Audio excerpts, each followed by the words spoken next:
வச்ச மாமனவ யாரு பாடுகிற பாட்டுல தானியும் அத கூறு யாரிடத்தில் உன் மனசு போச்சு நூல போல உன் உடம்பு ஆச்சு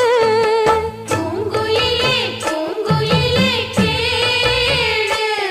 நீ பாட்டெடுத்த காரணத்தை கூறு யாரிடத்தில் உன் மனசு போச்சு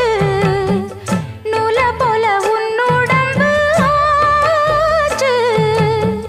வட்டமிட்டு சுத்தும் கண்ணு வீச்சு வாய விட்டு போனதென்ன பேச்சு